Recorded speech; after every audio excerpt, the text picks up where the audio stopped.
processing.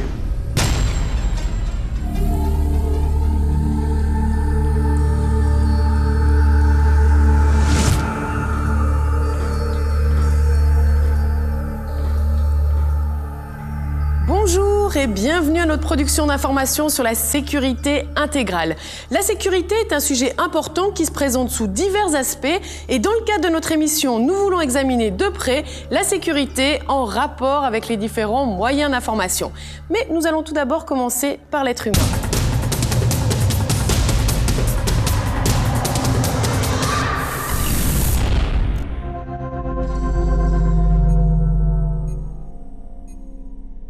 Nos poches sont remplies d'informations.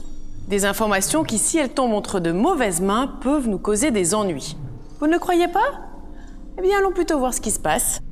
Prenons par exemple un portefeuille. L'argent est ce qu'il y a de plus précieux, c'est ce que vous pensez. Mais en est-il réellement ainsi? Je pense que c'est plus ennuyeux si vous perdez des affaires parce qu'il faut beaucoup de temps pour les remplacer. Mais imaginez le dommage que cela pourrait causer si ces affaires appartiennent à votre entreprise ou encore à votre département et que ces informations tombent entre de mauvaises mains. Mais nous en reparlerons plus tard. Ou comme ici, le portable. C'est un objet que nous avons tout le temps sur nous. Quand je pense au nombre d'informations confidentielles que nos portables contiennent, comme par exemple les numéros de téléphone de nos collègues, des SMS ou encore des MMS qui ne sont pas du tout destinés au grand public. La sécurité générale commence chez chacun d'entre nous. Tous ces objets que nous utilisons chaque jour courent un risque qu'il ne faudrait jamais oublier. Mais regardez plutôt par vous-même. Le téléphone mobile, un gadget tant aimé des Suisses. 1,2 million de mobiles sont vendus chaque année avec une tendance à la hausse. Un Suisse sur 4 seulement ne possède pas encore un tel appareil. Nous l'utilisons pour prendre des photos, envoyer des MMS et des SMS, jouer, chatter et téléphoner. Mais que fait-il lorsque nous ne nous en servons pas? Reste-t-il vraiment inactif et dort-il jusqu'à ce que nous en ayons de nouveau besoin? Non. Le mobile est plus actif qu'on ne le pense. Chaque seconde, il émet des signaux de position captés par les antennes et transmis à un ordinateur central. Un appel à votre numéro peut ainsi immédiatement localiser votre téléphone mobile. Cette caractéristique n'est toutefois pas réservée aux seuls appareils téléphoniques. Quiconque disposant d'un accès à des données de télécommunication peut nous repérer facilement par le biais de notre téléphone portable, et ceci à 10 mètres près. De même, le signal Bluetooth est également actif en permanence. Cette fonction nous permet de nous connecter aisément avec l'installation main libre de notre voiture, nos écouteurs, l'ordinateur à la maison et cette autre personne que nous ne connaissons pas. Dans un rayon de 10 mètres, n'importe qui peut intercepter le signal de votre portable et télécharger vos données sans que vous vous en aperceviez. Les baladeurs MP3 et les sticks USB se prêtent parfaitement au piratage des données. Ils permettent de copier en un tour de main une quantité importante de données et de repartir rapidement. Or, il arrive de plus en plus souvent que de tels supports USB sont infectés de programmes qui s'installent automatiquement sur un ordinateur dès leur connexion à celui-ci. L'installation se fait en arrière-plan, le résultat est en revanche bien visible. Ces programmes peuvent avoir des conséquences très diverses sur votre ordinateur, partant d'un simple logiciel espion allant jusqu'à la prise de contrôle totale de votre ordinateur par un tiers. Ces petits objets-ci ne doivent en aucun cas tomber entre des mains mal intentionnées. Ils réunissent l'ensemble des fonctionnalités dans un seul appareil et constituent donc le nec plus ultra de l'univers numérique. Tout y est. Téléphone, SMS, MMS, courriel, Internet, VLAN, Bluetooth, agenda, carnet d'adresses, appareil photo et périphérique de stockage portable, bref, tout ce qui est important et qui peut stocker des informations sensibles.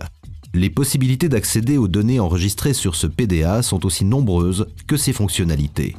Il y en a même que l'on ne peut plus vraiment éteindre et qui sont donc en permanence actifs et prêts à réceptionner des informations.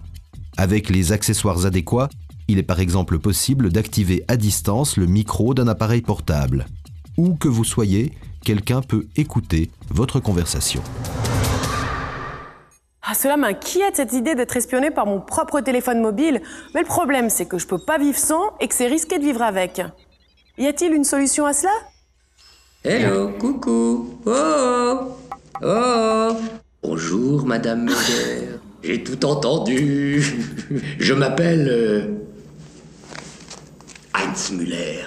Je travaille pour la Confédération et je suis responsable de la sécurité intégrale. Ah bon? Alors vous allez certainement pouvoir me dire comment est-ce que je peux faire pour éviter que des inconnus écoutent mes conversations. Ah, désolé de vous décevoir, Madame Meyer, mais je ne suis pas en mesure de vous fournir de solution absolue contre ce genre d'attaque. Un appareil n'est vraiment sûr que lorsque sa batterie est vide. Mais alors il ne servira aussi à plus rien, me direz-vous, et vous aurez raison.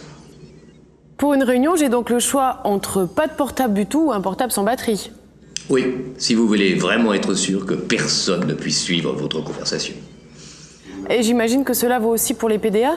Mais dans ce cas-là, est-ce qu'il y a des astuces pour se protéger un minimum? Oui, les règles de base sont les suivantes. Renoncer au Bluetooth, toujours protégé par mot de passe, et enfin crypter les documents sensibles. Avant, nous avons parlé des sticks USB. Nous avons vu à quel point il était facile d'infecter un ordinateur sans qu'on s'en aperçoive. Qu'est-ce que vous proposez dans ce cas-là? En principe, les règles sont simples. Aucun stick de source inconnue n'est connecté à mon ordinateur. Mais cela me semble très radical. Oui, certains peuvent même trouver cela peut-être un peu exagéré, mais je ne veux pas faire les choses à moitié. Car les virus deviennent de plus en plus complexes et dangereux. Le risque d'infection est trop grand. Et est-ce qu'il existe des préservatifs pour sticks? Non, pas vraiment. Je vous conseille de n'utiliser que des sticks dont vous connaissez la source ou le propriétaire, des saver sticks en quelque sorte. Mais que dois-je faire lorsque j'ai un problème avec mon portable, mon PDA ou encore mon stick, avec toutes les informations qu'elles contiennent? Je ne sais plus vers qui me tourner. Adressez-vous dans tous les cas à votre entreprise de confiance. À défaut, l'administration fédérale propose un service d'assistance pour ce genre de problème. Les mêmes règles s'appliquent bien sûr pour l'élimination de ces appareils. La simple suppression des données n'est pas suffisante. Seul un procédé de formatage fastidieux permet l'effacement définitif de ces données. Très bien. Merci beaucoup, Monsieur Müller. Et si vous le voulez bien, on se retrouvera peut-être un peu plus tard parce qu'on aura sûrement encore beaucoup de questions à vous poser sur la sécurité intégrale. Avec plaisir, Madame Meyer. De toute manière, je surveille votre émission de près. Très bien. Quoi? Lorsqu'on parle de sécurité au travail, on pense en général aux mesures de sécurité pour éviter des accidents physiques, alors que nous allons parler de la sécurité générale des informations.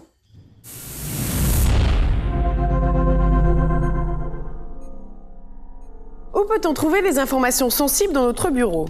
Certainement pas dans la poubelle. Ou peut-être que si, voyons voir. Un courriel imprimé, un protocole, un CD, intéressant. Je me demande ce qu'il y a dessus. Savez-vous que les conteneurs entreposés à l'arrière-cour des entreprises constituent une source d'informations importante? Parfois même, il suffit de vous poster avec votre voiture dans le parking pour récolter des informations. Les claviers sans fil peuvent envoyer des informations dans un rayon de 10 mètres. Et avec l'équipement nécessaire, il me suffit tout simplement de me poster et d'attendre et recueillir les informations qui m'intéressent. Un devis établi? Un contrat est entré dans le système? Intéressant. Mais prenons par exemple la situation où une personne inconnue entre dans notre bureau. Qu'est-ce qu'elle voit en premier? Oh, ça serait la situation idéale pour que notre expert fasse un test. Ah, je suis sûre qu'il va nous entendre et qu'il va bientôt... Madame Meyer, vous m'avez cherché. Oui, Monsieur Müller, nous étions justement en train de parler de la sécurité au bureau et c'est d'ailleurs là que j'ai pensé que... Très intéressant. Je me trouve justement devant un bureau que nous souhaitons examiner en détail afin d'évaluer la sécurité au quotidien. Si vous voulez bien me suivre. Bon, qu'est-ce que nous avons là? Oh, une porte de bureau ouverte.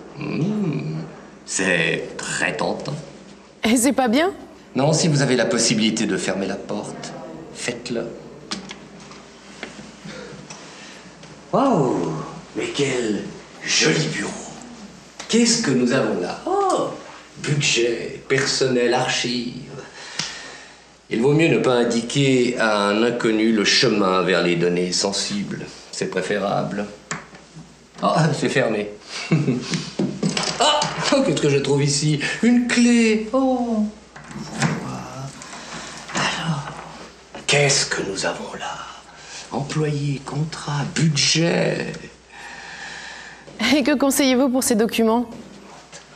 Les informations sensibles et les données personnelles doivent être rangées dans un placard, fermé à clé.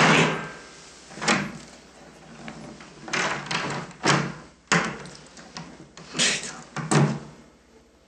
Et ceci même pendant la pause du déjeuner.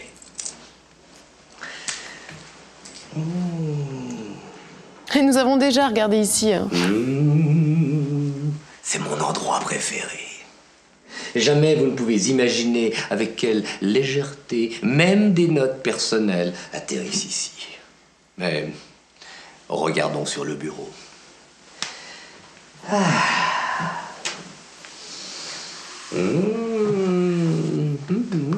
Cette personne aime l'ordre. Il n'y a pas de doute là-dessus.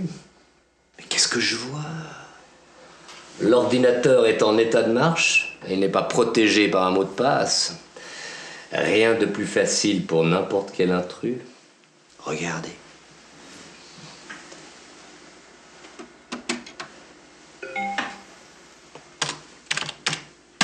Et hop, voilà, c'est fait. Ça coûte peut-être 50 francs à l'achat, mais maintenant, ça vaut une petite fortune. Eh bien, Madame Meyer, l'espionnage industriel est bien plus fréquent qu'on ne le pense. La valeur des données volées dans les entreprises du monde entier est estimée à plusieurs milliards de francs. La perte de données peut avoir des conséquences fatales pour une entreprise et mettre en cause ses relations commerciales, voire sa réputation. Mais il faut également s'attendre à des conséquences au plan légal. Par exemple, dans le cas des banques, qui doivent impérativement analyser les risques d'une entreprise avant l'octroi d'un crédit. Les demandeurs de crédit sont par conséquent obligés de prouver la sécurité de leur réseau, ainsi que les mesures éventuelles. La perte de données sensibles peut avoir des conséquences financières très graves pour l'entreprise concernée. Elle peut, par ailleurs, ouvrir la voie à des pirates essayant d'accéder aux informations de ladite entreprise. Ça alors, regardez, Madame Meyer. C'est un grand classique. Oh.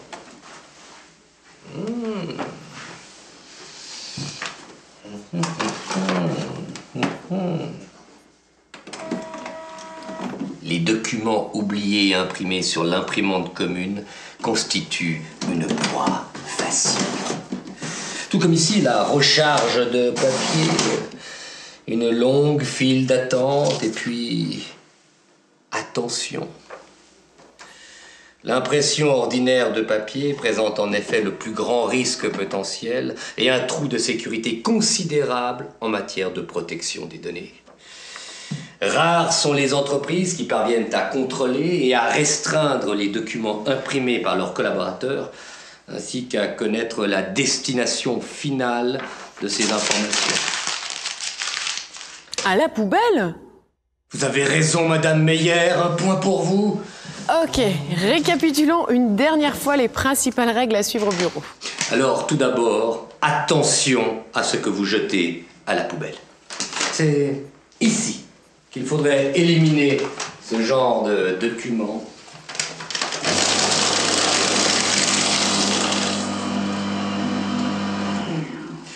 Une étude a révélé que plus de la moitié des employés de bureau ne détruisent pas leurs documents confidentiels dans la déchiqueteuse. Ensuite, récupérez immédiatement les documents imprimés sur l'imprimante. Enfermez les données sensibles dans un endroit sûr lorsque vous quittez le bureau. Évitez les proies faciles, c'est-à-dire ne laissez rien traîner sur le bureau et protégez toujours votre ordinateur avec un mot de passe. And the last but not the least. Aménagez toujours votre bureau de manière à ce que personne ne puisse voir quoi que ce soit depuis la fenêtre. Parfois, il suffit d'une simple paire de jumelles pour voir pas mal de choses. Oui, je crois que nous allons voir un tel exemple plus tard. Mais pour l'instant, merci beaucoup, Monsieur Muller. Toujours à votre service, Claire.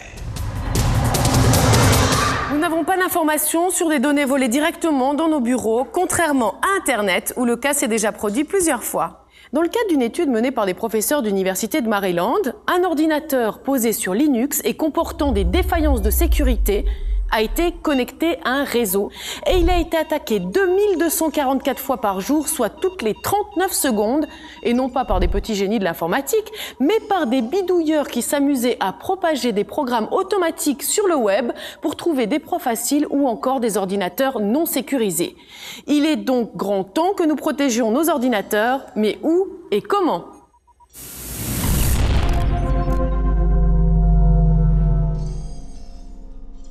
Il faut d'abord savoir où se trouvent les principales failles de notre ordinateur.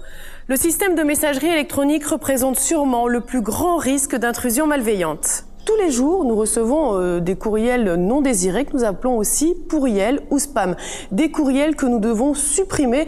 Dans la plupart du temps, ce sont des fenêtres publicitaires, mais il arrive aussi qu'il y en ait en fichiers joints. Ces fichiers joints, une fois ouverts, peuvent se répandre entièrement dans le système de votre ordinateur et on ne peut plus les arrêter. Il peut même arriver qu'une tierce personne contrôle votre ordinateur à distance. Il peut activer tranquillement la webcam ou encore le micro à votre insu. Ce sont des parfaits espions dans notre bureau. Il n'y a qu'une solution à ça, activer un antivirus et le mettre à jour régulièrement, ou encore il est conseillé de désactiver la fenêtre d'aperçu des messages dans le programme de messagerie électronique. Et surtout, il est conseillé de supprimer immédiatement les messages dont l'expéditeur est douteux. La simple connexion Internet peut déjà ouvrir la porte à des intrus. C'est notamment le cas lorsque vous téléchargez des fichiers, des CD ou encore des films via votre navigateur Internet. Saviez-vous que chacune de vos visites sur des sites laisse des traces? Vos traces? Et qu'en serait-il si un attaquant parvient à s'introduire dans le réseau et à naviguer sous votre identité? Il peut s'avérer être réellement un grand problème pour vous. Un pare-feu est déjà une protection remarquable, mais évitez les téléchargements. Et plus important encore, ne laissez jamais votre adresse de courriel sur un site internet. Même si on vous promet à la clé un voyage garanti, la seule chose qui sera garantie, c'est certainement pas le voyage. Le port USB que nous avons mentionné tout à l'heure constitue un grand risque d'intrusion. Dès que vous branchez un stick infecté ou inconnu dans votre ordinateur, il en est fini de la sécurité générale. Par exemple, aujourd'hui, il arrive très souvent que des virus soient introduits par le biais de baladeurs MP3 ou encore de sticks USB. Le meilleur moyen de remédier à tout cela, c'est tout simplement d'activer régulièrement votre antivirus ou tout simplement de refuser l'intrusion de sticks inconnus dans votre ordinateur. Les réseaux sans fil sont particulièrement problématiques lorsqu'ils ne sont pas protégés de manière adéquate. Effectivement, en l'absence d'un mot de passe, des utilisateurs inconnus peuvent accéder à votre système en passant par votre réseau, et ceci même à une longue distance. Cela veut dire que lorsque vous travaillez sur votre ordinateur, ils peuvent en prendre le contrôle sans que vous le remarquiez, sans compter qu'ils peuvent avoir accès à toutes vos données personnelles. Seul un mot de passe approprié permet d'éviter le pire. Idéalement, il doit être composé de 8 caractères au minimum, comportant des majuscules, des minuscules et des chiffres. Enfin, passons à la dernière porte ouverte, la technologie Bluetooth. C'est sans doute un outil très pratique pour de nombreuses applications, mais la règle est la même que pour un téléphone mobile. Le signal Bluetooth permet de copier des données non protégées dans votre ordinateur dans un rayon de 10 mètres au moyen d'un scanner approprié. Il est donc vivement conseillé de désactiver votre Bluetooth lorsqu'il n'est pas utilisé.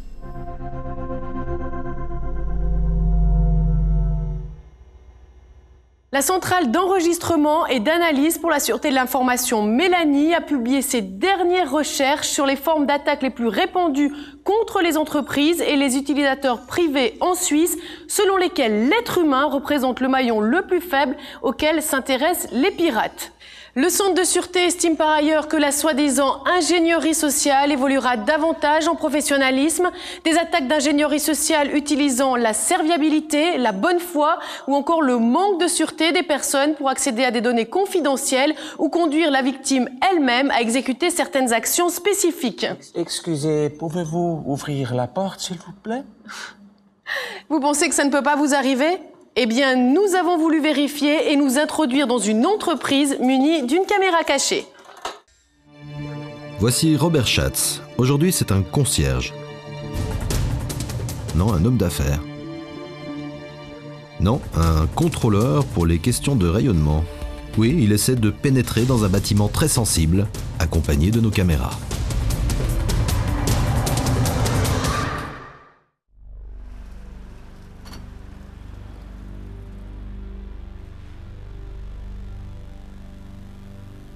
Bonjour. Bonjour. J'ai rendez-vous avec monsieur Ambule. Il n'y a pas d'ambule dans la maison. Pas d'Ambule? Non. Mais il vient de me téléphoner, il m'a dit que c'était très urgent. Ouais, c'est peut-être urgent, mais vous n'entrerez pas. Oh, oui, mais...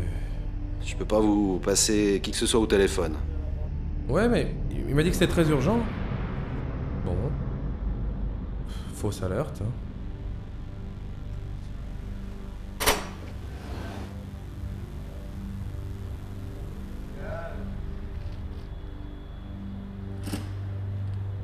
Excusez-moi, je rentre avec vous. Merci.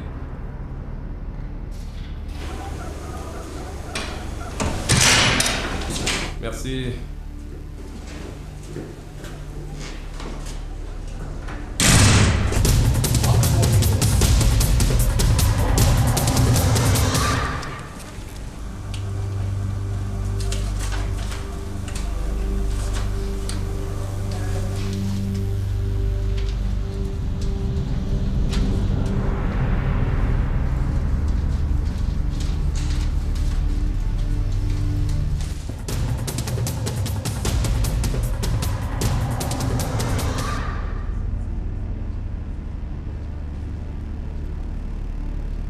Cette offre doit impérativement être remaniée, car ces chiffres sont au moins 20% trop élevés.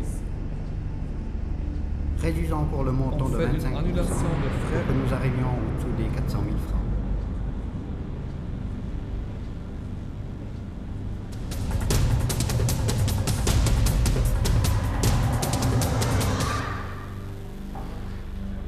Excusez-moi, mesdames. La salle du serveur, s'il vous plaît. Bonjour, il est juste là derrière, à gauche. Par là-bas, vers la gauche? Oui, vous sortez par cette porte et à gauche. Ah ah. Ok, merci.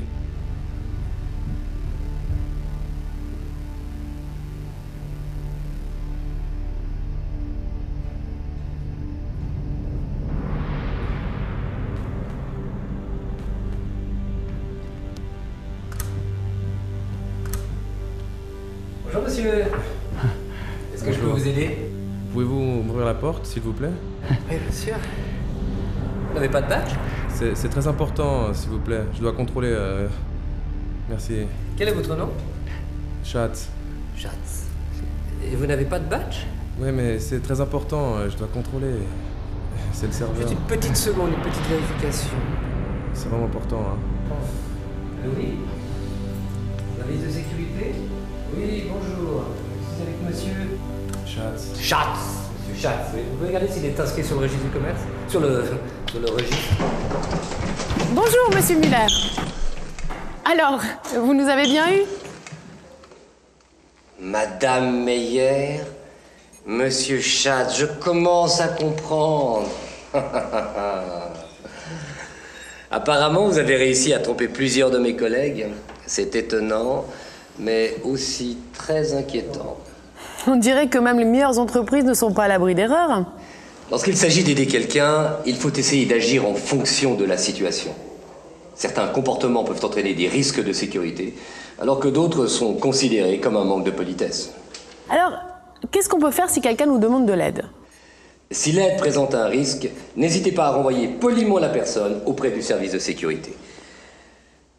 Si vous voyez des inconnus errer dans le couloir du bâtiment, il est très important de leur demander le but de leur visite. Puis-je vous aider? Est-ce que vous cherchez quelqu'un? Et plus important encore, accompagnez-les s'ils sont perdus ou s'ils veulent quitter le bâtiment. Et à quoi faut-il faire attention? Accueillez toujours personnellement vos invités à la réception et ne les laissez jamais traverser seuls le bâtiment. Veillez à ce que personne ne puisse écouter vos entretiens confidentiels. Ne donnez d'informations confidentielles qu'à des personnes que vous connaissez. Il en va de même pour les portes d'écluse. Il est certes très gentil de tenir la porte ouverte à quelqu'un, mais pour des raisons de sécurité, il est strictement recommandé de le faire uniquement pour vos collègues de travail. En effet, nous avons vu tout à l'heure où tout cela pourrait nous mener. Notre complice n'a peut-être pas réussi à franchir toutes les barrières de sécurité, mais il est néanmoins arrivé très loin juste en parlant. Merci Robert, merci Monsieur Muller, c'était vraiment très intéressant. Mais je vous en prie, Madame Meyer. Nous vivons dans un monde rapide et complexe. Les appareils high-tech sont devenus des éléments indispensables dans notre quotidien, mais il faut cependant réévaluer en permanence les risques et les dangers présents dans ce monde mobile et interconnecté. La sécurité absolue n'existe pas, mais la sensibilisation sur les risques et les dangers permanents peut vous aider à mieux protéger vos données confidentielles. C'était nos informations sur la sécurité intégrale. Nous vous remercions de votre attention.